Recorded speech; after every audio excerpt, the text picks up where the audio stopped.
empirismo, nos vamos a centrar en David Hume. Antes de comenzar a ver los apuntes, bueno, simplemente comentar un poquito qué es lo que vamos a hacer para que nos quede muy claro. Bueno, ya vimos en el vídeo anterior cómo el empirismo es un movimiento propiamente británico, puesto que lo que se va a desarrollar en el viejo continente es el racionalismo, se va a continuar con el pensamiento de Descartes. Lo van a continuar pensadores como Spinoza, va a continuar incluso, bueno, pues ya hasta el 19 con Hegel. Pero bueno, lo que nos interesa es las Islas Británicas y ya vimos cómo, bueno, pues tenemos al inglés John Locke, que junto con su amplio desarrollo de la filosofía política desarrolla una epistemología propia, que es de lo que estamos hablando, en lo que, bueno, el resumen es que los sentidos son la única forma o la forma más fiable que tenemos de conocer. No se niega el uso de la razón ni las ideas.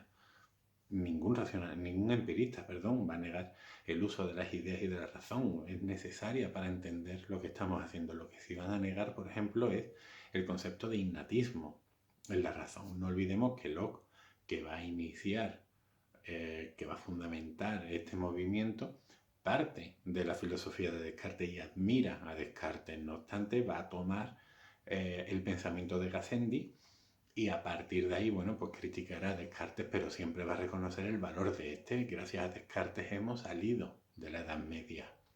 Gracias a Descartes hemos vencido los principios de autoridad y el ad baculum, en el que lo único que se podía estudiar, lo único que se podía conocer y lo único que era verdadero era lo que había dicho Aristóteles por una parte y sobre todo lo que dice la Biblia por otra. Bueno, después, bueno, pues podemos continuar y mencionar a Berkeley, al escocés Berkeley, el cual también dijimos, bueno, pues que fue un misionero que fue a Estados Unidos y estuvo allí desarrollando su filosofía. Lo que Berkeley va a continuar diciendo es que, bueno, para que haya un conocimiento cierto de la realidad, tiene que haber alguien que lo conozca, alguien que esté ahí y que sean sus sentidos los que los vayan captando. ¿Qué ocurre? ¿Hay alguien ahora mismo en las fosas de las Marianas para ver lo que hay allí? ¿O hay alguien ahora mismo en la cima del Tíbet o en mitad del Sáhara? Posiblemente no. Entonces eso significa que estas partes de la Tierra no existen. Que Berkeley dirá que sí, que es que siempre hay alguien que está viendo y que está conociendo, y ese alguien es Dios, como ser omnipotente y omnipresente. Por lo tanto, eso por una parte le va a quitar muchos problemas, puesto que no va a negar la existencia de Dios. John Locke tampoco la niega, de hecho John Locke es un ferviente cristiano, es muy, es creyente. Y por último, vamos a hablar, que es donde nos vamos a centrar en este vídeo, de David Hume, del irlandés David Hume. Él, por ejemplo, sí va a negar la existencia de Dios. Él va a llevar al empirismo hasta sus cotas más altas, puesto que va a negar el principio de causalidad, lo cual va, como vamos a ver en los apuntes, va a servir como crítica tanto a la ciencia como a la religión, a la forma de hacer ciencia y a la forma de entender el mundo, llevándonos incluso de un modo ya extremo y último a un solipsismo absoluto. Bueno, espero que os vaya a gustar el vídeo, espero que lo entendáis bien y si tenéis alguna duda, bueno, pues ya sabéis que me podéis hacer comentarios. Bueno, pues ya estamos en el vídeo. Vamos a ir explicando poco a poco los dos apartados que nos quedan por ver. Bueno, pues vamos aquí, compartir. Perfecto. Bueno, de lo que estábamos hablando era la crítica que David Hume va a hacer a las ideas de causa y sustancia. Bueno, pues vamos a ir poco a poco. Ya dijimos al principio de la unidad, en el vídeo anterior, que el empirismo va a ser un movimiento que va a estar centrado, contextualizado en las Islas Británicas en el siglo XVIII. Y este es el caso de David Hume. Como podemos ver, nace en 1711, muere en 1776. De hecho, hay otra fecha importante que tenemos que destacar, que va a ser la de 1739, año en el que va a escribir su libro, que va a ser el Tratado sobre la Naturaleza Humana.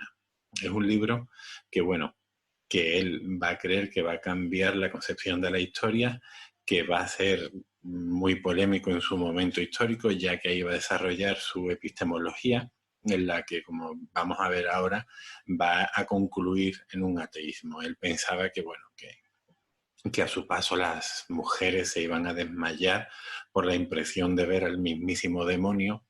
Pero ¿qué ocurrió? Que su libro, como él dijo, nació muerto. ¿Esto qué significa? Pues que no lo leyó absolutamente nadie y pasó sin pena ni gloria. Él, pues bueno, pues tenía en su casa cajas y cajas con los libros. No sé de qué me puede sonar a mí esa historia. Bueno, el caso es el siguiente. Es verdad que, como veremos posteriormente, de este libro lo dividirá y lo ampliará en lo que son sus investigaciones. Así nos vamos a encontrar sus investigaciones sobre el entendimiento humano, en la que va a completar su teoría epistemológica, es decir, nos va a explicar cómo vamos a conocer, y luego sus investigaciones sobre los principios de la moral, donde va a desarrollar lo que va a ser conocido posteriormente como el utilitarismo. Es decir, va a desarrollar una nueva corriente en el ámbito ético. Bueno, vamos a centrarnos en lo que nos interesa, en la epistemología.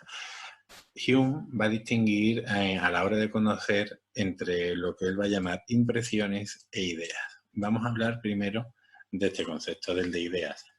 Y es que es un concepto muy distinto al que manejaba David Hume. David Hume compartía con Descartes la definición. Entendía que una idea es cualquier representación mental que esté en nuestra cabeza. Hume no. Hume va a decir que esto es muy distinto. Va a hablar de impresiones. ¿Qué son las impresiones? Bueno, pues las impresiones podemos entenderlas como la primera vez que vamos a conocer algo. Y lo vamos a conocer de un modo vivo, de un modo que nos va, como dice la palabra, a impresionar, se va a quedar grabado en nuestra cabeza, aquí, para siempre.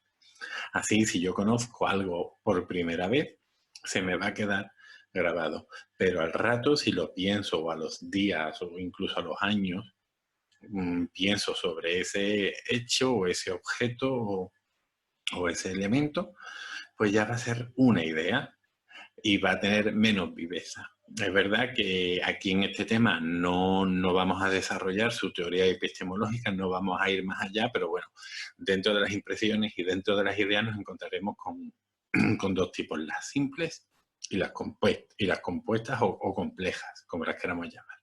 Bueno, vamos a leer la definición. Impresión. Percepción de un fenómeno por medio de los sentidos. Contenido mental que hace su primera aparición en la mente. Idea. Representaciones o copias mentales de las impresiones tenidas anteriormente. Es decir, no lo olvidéis, para Hume una idea no es más que un recuerdo. Eso es el concepto o la definición de idea para Hume. Ahora, ¿qué ocurre? Pues evidentemente si hablamos de un recuerdo va a ser un elemento menos vivo que el que tenemos, así que las ideas van a ser más débiles que las impresiones. De esta clasificación, permitidme que borre esto un momentito para que no nos moleste más. Vale. ¿Puedo ponerme más grande? ¿Sí? Así se me ve, se realza mi belleza natural.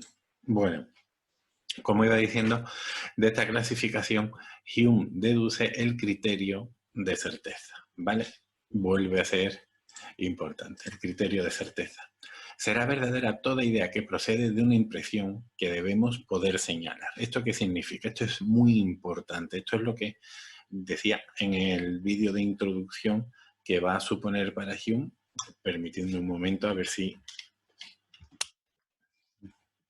Así creo que se me ve un poquito mejor. Bueno, pues como iba diciendo, el criterio de certeza es aquel que me va a decir si algo que yo conozco es verdadero o no es verdadero, porque en mi cabeza pueden haber muchas ideas. En mi cabeza hay varios instrumentos, como son la memoria, el sentido común, la imaginación. Entonces, si yo pienso en algo que hice ayer o algo que vi ayer, será un recuerdo, pero como ese recuerdo pues lo puedo conectar con la impresión, al haber una impresión que es un conocimiento que me llega por los sentidos, Por lo tanto, va a ser cierto. Pero ahora voy a pensar en otra idea. Por ejemplo, ¿qué te digo yo? En una sirena. Las sirenas, voy a buscar una impresión donde haya nacido ese concepto de sirena. Esa impresión no hay. Yo no he visto una sirena, no he olido una sirena, no he tocado una sirena. Por lo tanto, las sirenas, los zombies, los extraterrestres, etcétera, etcétera, no existen porque no hay una impresión de la que tenga un origen. Lo podré haber visto en el cine, lo podré haber leído, etcétera, etcétera, pero no deja de ser un producto de la imaginación, ya sea de alguien. Pero bueno, espero que haya quedado claro ese concepto. Como veremos en los puntos siguientes, esto me va a criticar, por ejemplo, la religión, el concepto de alma, Dios o sustancia, como veremos al final del tema. Bueno, al no haber una impresión directa de ese elemento, tiene que venir de la imaginación o de la superstición o de lo que queráis, pero no va a existir. Por lo tanto, esto es muy importante que quede claro. Hume va a ser un pensador que se va a definir directa y abiertamente como ateo, cosa que Descartes no hizo, aunque posiblemente Descartes también fuera ateo. Pero Dios le sirve como comodín, como justificación de todo su pensamiento. No es el caso, por ejemplo, de Locke y de Berkeley, los cuales, pese a ser empiristas, pese a decir que el origen de mi conocimiento viene dado por los sentidos, para ellos Dios ocupaba un lugar central en su pensamiento. Bueno, vamos a seguir. Ay, tengo que ir aprendiendo poco a poco porque el tip este no se me ha quitado. Ya. Bueno, vamos a poner aquí el vídeo. No mejor lo dejamos aquí. Solo que sí tengo que reducir el tamaño. Vale, bueno, vamos a seguir. La crítica a la idea de causa y al proceder científico. De acuerdo con lo dicho anteriormente, nuestro conocimiento de los hechos queda limitado a las impresiones actuales. Es decir, yo no voy a poder conocer algo que no sea el aquí y ahora, que me esté entrando por los sentidos. Y a los recuerdos actuales de impresiones pasadas. Es decir, yo ahora puedo pensar en una moto que pasó ayer por la puerta de mi casa, como la escuché, bueno, pues tengo un recuerdo de una impresión que fue el sonido de esa moto. Bueno, pues esas son las únicas cosas que yo puedo tener certeza. Pero no puedo tener certeza de hechos futuros, porque mis sentidos no están viendo más allá. Yo no estoy escuchando lo que va a ocurrir dentro de 10 segundos, ni estoy viendo lo que va a ocurrir dentro de 25 segundos. Por lo tanto, yo no voy a tener certeza de ese conocimiento. Lo que sí voy a tener, que es donde se va a manejar la ciencia, va a ser, pues bueno, es cierto que no voy a tener certeza, pero sí voy a poder suponer y sí voy a partir de la probabilidad. Eso sí, pero no hay certeza, hay probabilidad. Espero bueno, que quede claro. ¿Cómo vamos a poseer impresiones de lo que aún no ha sucedido? Exacto, esta es la pregunta que se lanza. No puedo tener impresión de algo que todavía no ha ocurrido. Ahora bien, en nuestra vida contamos constantemente con que en el futuro se producirán ciertos hechos. Es decir, yo me voy a acostar con la certeza de que mañana saldrá el sol, con que detrás de esa puerta que hay de fondo hay un mundo, con que si caliento el agua a 100 grados, este agua cambiará de estado o si la enfrío a menos de 0 grados. Por lo tanto, hay certezas, hay una constancia en el mundo, ¿vale? Aunque este no sea el elemento, pero bueno, hay una constancia, ¿vale? Esto es un adverbio, circunstancial de modo. Por ejemplo, si necesitamos agua caliente para hacernos un té, colocamos un recipiente con agua fría sobre el fuego y se va calentando, ¿vale? Yo tengo una certeza creada a partir de un hábito y de una repetición. Lo que yo estoy dando es sentido a la realidad, sentido al mundo, porque si no esto sería un caos. Yo no podría tener certeza de que hay un mundo fuera de esta habitación y viviría en un estado de ansiedad constante. Por lo tanto, la filosofía de Hume, si vemos aquí, y espero que se entienda la idea, es una filosofía que tiene mucho sentido, pero no tiene una aplicación real para la vida, no es una filosofía para la vida. Espero que me esté explicando. Bueno, vamos a seguir. Hume observó que tratándose de hechos, nuestra certeza de lo que acontecerá en el futuro se basa en una inferencia o razonamiento causal. Estamos seguros de que el fuego produce ese efecto. La idea de causa es, pues, la base de nuestras inferencias acerca de los hechos futuros. Por lo tanto, yo no tengo una certeza, pero sí hay una probabilidad de que hay una sucesión y una relación entre unos hechos y unas causas. Pero, lo vuelvo a repetir, que el sol haya salido todos los días no significa para Hume que vaya a salir mañana. Yo no puedo tener una certeza absoluta de eso y no la puedo tener porque yo no puedo ver el futuro, no tengo una impresión de ese hecho que ocurrirá dentro de unas horas. Ahora bien, y espero no haberme adelantado, ¿qué entendemos por causa? ¿Cómo entendemos la relación causa-efecto cuando pensamos que el fuego es la causa y el calor es el efecto? Hume observa que esta relación se concibe como una conexión necesaria.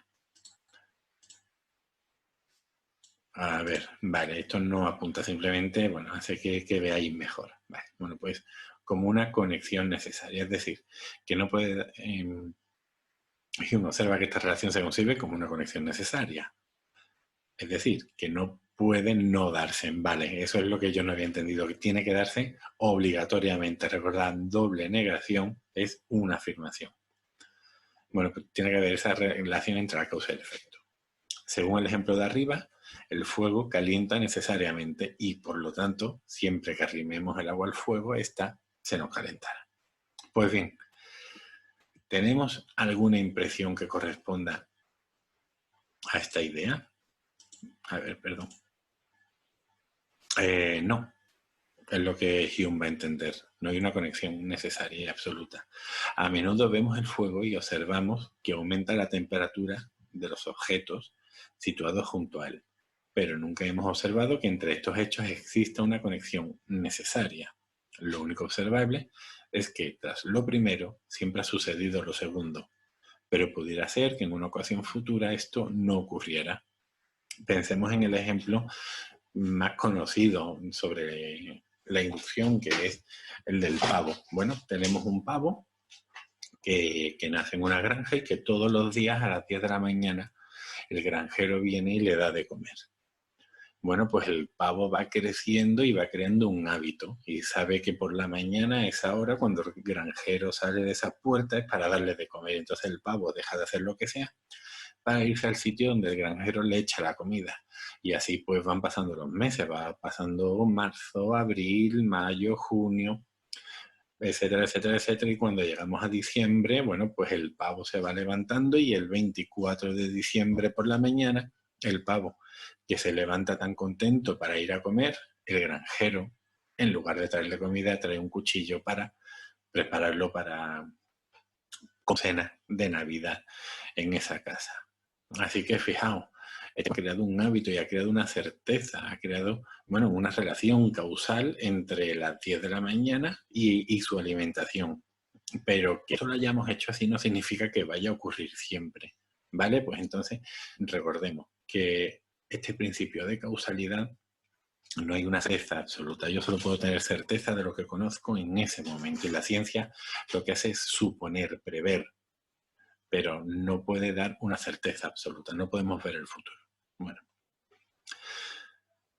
que nuestro conocimiento de los hechos futuros por inferencia causal no sea en rigor conocimiento, sino suposición y creencia. Es decir, si establecemos nuestro pensamiento, el orden lógico de nuestro pensar, si obtenemos las conclusiones de las premisas que tenemos a partir de la relación de una causa y efecto, tenemos que saber que aquí no hay rigor. Lo que hay es una suposición y creencia. Hay un hábito y una costumbre, ¿vale? De ahí estas palabras marcadas. Bueno, sigamos. Este hábito nos permite pasar de la primera impresión a la segunda y establecer una relación entre ambas. Pero lo que no podemos hacer de ninguna manera es aplicar la causalidad a algo distinto de nuestras impresiones. algo de lo cual nunca hayamos tenido experiencia. Es decir, ya lo que vamos a ir abriendo el siguiente punto, y lo que estamos haciendo es que este principio de causalidad o esta relación entre impresiones no la podemos establecer con cosas de las cuales no tengamos impresiones. ¿Y de qué no tenemos impresiones? Pues de todos los elementos metafísicos, ya sea Dios, alma, inmortalidad del alma, etcétera, etcétera, etcétera. Bueno, porque las impresiones, y lo repito otra vez, recordemos esta frase, son el origen y límite. Estamos ya en el segundo apartado dedicado a la crítica a la idea de sustancia. Vamos a ver, teniendo en cuenta la crítica a la causalidad, que ya hemos comentado, y llevando el argumento hasta sus últimas consecuencias, Hume rechaza la posibilidad del conocimiento de la existencia de cualquier sustancia. Ahora, cuando vamos a hablar de sustancia, tenemos que entender que sustancia es aquello que le da equilibrio y sentido a la realidad, al mundo. Por lo tanto, es un concepto demasiado general del cual no vamos a tener impresión alguna. Por lo tanto, Hume va a negar esa idea de sustancia, pero yendo más allá, va a desarrollar la crítica al argumento tanto tomista como cartesiano, aunque bueno, eso lo vamos a ver aquí abajo, ¿vale? El de Santo Tomás de Aquino y el de Descartes. Me estoy adelantando los acontecimientos. Bueno, pensemos que la idea de sustancia, principalmente la cartesiana, va a ser triple. Descartes va a entender que hay tres sustancias. Tenemos la sustancia extensa, que es el mundo físico, el mundo que nos rodea y mi propio cuerpo. La sustancia pensante, o res cogitans, que soy yo. Bueno, yo, mi conciencia, mi pensamiento.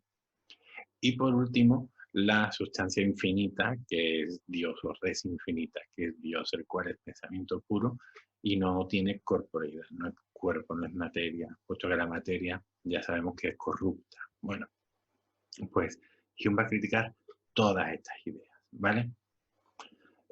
Vamos a quitar la selección, vale, y vamos a ir para abajo. Vamos a ir criticando una a una de estas ideas. Evidentemente, no van a criticar Hume, y el empirismo no va a criticar el mundo sensible, puesto que o la sustancia extensa, pero no la va a llamar sustancia extensa, la va a llamar mundo sensible, o simplemente mundo, porque no hay más mundo. Y es ese mundo que conocemos por nuestros 5 sentidos. Por lo tanto, la crítica va a ir hacia el concepto mismo de sustancia y sobre todo a las dos sustancias cartesianas más importantes, que son la sustancia infinita y la sustancia pensante. Ante la sustancia infinita, bueno, pues a lo largo de toda la Edad Media nos hemos encontrado autores como San Anselmo de Canterbury, San Agustín de Hipona, Santo Tomás de Aquino, que han demostrado que Dios existía, lo han demostrado racionalmente. Y el principio que partían junto con Descartes, puesto que en su discurso del método, en la parte sexta, va a dar 3 argumentos a favor de la existencia de Dios, era el principio de causalidad, principalmente ese. Es decir, yéndonos a Santo Tomás, él en sus 5 vías, las 2 primeras son la vía del motor inmóvil, es decir, un motor que mueve es causa de movimiento de todo, pero él no ha sido movido por nada, él no es un efecto de una causa previa, él es el principio. Y luego la otra es la de la causa incausada, es causa de todo, pero él no puede ser causado por nada, puesto que si fuera movido o causado por otra cosa, eso sería algo previo a él, y Dios es el principio y final de todo, es el alfa y omega. Por lo tanto, no podemos afirmar, como critica Hume, que Dios vaya a existir. Es decir, no hay ese conocimiento, no hay esa impresión de Dios, ese argumento racional, principio de causalidad, carece de sentido. Bueno, luego tenemos la crítica a la sustancia pensante. La sustancia pensante es a la que se refiere Hume, es esa conciencia cartesiana, es esa idea de que hay un yo por encima de todo, y es un yo que es independiente de mi cuerpo. En las críticas que se le ha hecho a Descartes en el futuro han sido que, bueno, ha entendido que somos un fantasma dentro de una máquina. Es decir, somos, tomando el ejemplo de Mazinger Z, de Koji Kabuto, una cosa es mi pensamiento que está aquí, tomando el ejemplo de Mazinger, en la cabeza, está el niño o el muchacho controlando acá para que se mueva el robot y el robot es el cuerpo. Ambos se conectan por la glándula pineal, que estaría aquí en la base del cerebro, pero bueno, eso no es importante. Es que no hay una conciencia, no hay algo distinto de mi cuerpo. Para esa conciencia es simplemente un fruto de nuestra mente. Nuestra mente tiene varias herramientas. Evidentemente, yo soy el sujeto que conoce, yo voy a ser protagonista. Pero esto no es así, no es como si yo estoy en un cine y yo soy distinto a la película. No, nosotros formamos parte de la película. Y la mente es un órgano más, producto de este órgano no es algo físico, sino es algo que son los pensamientos. Por lo tanto, en Descartes, lo que es no confundir sucesión de acontecimientos con identidad. No hay una identidad que esté fuera de mí yo. Todo está junto y todo trabaja junto para dar sentido a este mundo. Por lo tanto, no hay conciencia. Hay un sujeto que conoce. En resumen, bueno, pues ya hemos visto que la sustancia en sí no existe, no hay una impresión de esa realidad, es un elemento metafísico y como tal se nos escapa. Recordemos que la epistemología humeana o de Hume es un fenomenismo en el más sentido estricto de la palabra, puesto que fenomenismo o fenomenología en filosofía en el siglo XX va a significar o va a tener unas connotaciones distintas, pero lo que nos interesa es fenomenismo en el sentido en el que conocemos los fenómenos, el aquí y ahora, los sentidos. Bueno, pues este fenomenismo nos va a llevar a un escepticismo y este escepticismo a un solipsismo, es decir, como que mi conciencia, mi percepción es lo único real que hay, no hay un mundo fuera de esta habitación, puesto que el origen y límite de mi conocimiento viene marcado por mis sentidos y si mis sentidos no están viendo lo que hay detrás de estas paredes, eso puede llegar a no existir, puedo ponerlo en duda. De ahí que yo dijera al principio que la filosofía de Hume es una filosofía muy comprensible, tiene mucho sentido, hace el mundo mucho más habitable, por decirlo de algún modo, pero no es una filosofía para vivir, no podemos utilizarla para nada, porque en un mundo en el que yo dudo o en un mundo en el que mis sentidos son el límite de mi conocimiento, no hay lugar para la ciencia, no hay para la certeza. Bueno, concluimos con un anexo en el que se comparan las dos corrientes de pensamiento del racionalismo, principalmente con Descartes, aunque bueno, no ha habido otros autores como Spinoza, o incluso ya el idealismo tardío de Hegel del siglo XIX, que es la culminación última de ese movimiento, aunque ya digo que el idealismo de Hegel con el racionalismo cartesiano está claro que han pasado 3 siglos de historia y 3 siglos en filosofía puede ser un mundo. Bueno, pues como decía, antes de liarnos un poco más, vamos al grano. Racionalistas y empiristas, perdón. A ver, aquí, exacto. Tienen en común el concepto de idea. Las ideas existen, ya lo hemos visto en Locke y lo hemos visto en Hume. La única diferencia es la definición que se le dé a estas. Recordemos que, bueno, son el principio del conocimiento, son el objeto del pensamiento. El pensamiento piensa ideas, pero va a ser muy distinto el origen de este y sobre todo donde más van a chocar ambas corrientes es en el concepto de ignatismo, ¿vale? Los empiristas van a negar la existencia del empirismo. Esto es una X un poco mal hecha, pero bueno, es una X. Nos hacemos una idea. Ahí. Ahora sí. Perdón. Ahora, bueno, la facultad del conocimiento, pues para los racionalistas, la fuente del conocimiento, está claro que va a estar en la razón, y para los empiristas va a estar en los sentidos. Esto yo creo que es lo más básico, esto no lo podemos olvidar en ningún momento. ¿Cuál es el criterio de certeza? Bueno, pues recordemos, el yo pienso, yo existo, pienso, luego existo. Yo pienso, ahí tenemos una evidencia subjetiva, es en el yo, y pienso, pues racional. Es una evidencia subjetiva racional. ¿De acuerdo? En cambio, para los empiristas, mi forma de conocer es por los sentidos y mis sentidos conocen un mundo que experimentan. Por lo tanto, va a ser una evidencia sensible basada en la experiencia.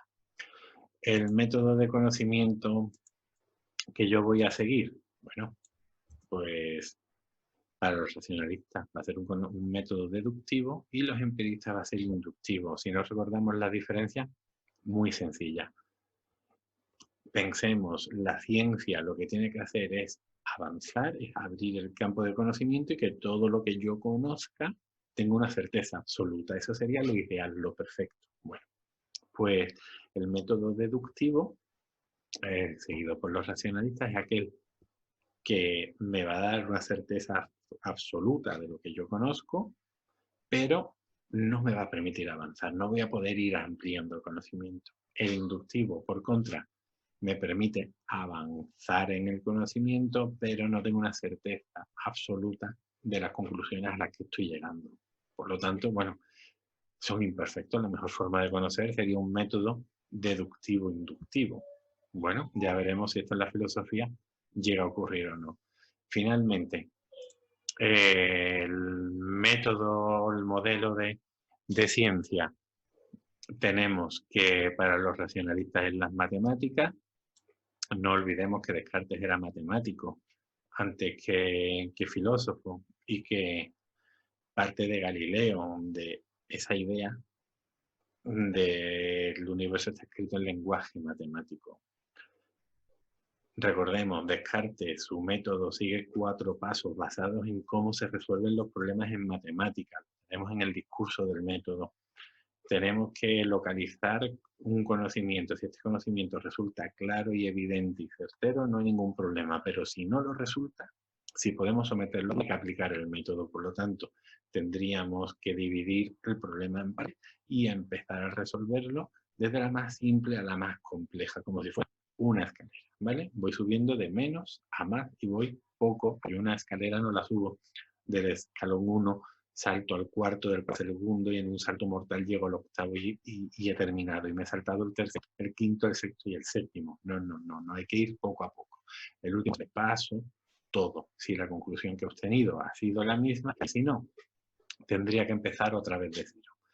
Finalmente, pero Hume era un gran seguidor de Newton, se sentía muy admirado por la forma en la que él hacía ciencia, por la forma en la que él iba conociendo el mundo. Así que bueno, hay una pequeña contradicción, ¿no?, entre la filosofía que él dicta y la forma de pensar que él sigue. Un poco. Bueno, por último, el racionalismo es un optimismo epistemológico. Nada hay tan alejado que no lo podamos conocer. Descartes entiende que con su método vamos a conocer la realidad absolutamente. No va a haber lugar a error, a equivocaciones, a malos sentidos, ni nada. Si en una relación epistémica hay un sujeto que conoce y un objeto conocido y una forma de conocerlo, para Descartes, para el racionalismo en general y su método, va a haber un sujeto que conoce, que no es un yo. Vamos más allá, es toda la sociedad que va a conocer un mundo, porque solo hay un mundo y una única forma de conocerlo, puesto que hay una única ciencia. Si aplicamos el método bien, nos daremos cuenta que esos conocimientos que tenemos desligados realmente se unen. Y así lo hizo Descartes. Dentro de las matemáticas, él consiguió unir la geometría con la aritmética, que si pensamos bien, la plasmación son los ejes cartesianos de esos planos, X y plano Y. Eso es el principio de ese horizonte de luz que atisbaba Descartes, ese optimismo, que lo puedo conocer todo si aplico bien el método de conocimiento. El empirismo, pues ya lo hemos visto, nuestro conocimiento se reduce a mi experiencia. Mi, todo lo que yo conozco empieza y termina en mis sentidos. De ahí un pesimismo epistemológico y de ahí que podamos concluir que un empirismo radical nos lleve a un fenomenismo que aboca inexorablemente en un escepticismo. Y ahí está esa contradicción en cómo Hume era un gran admirador de Newton y su forma de hacer ciencia.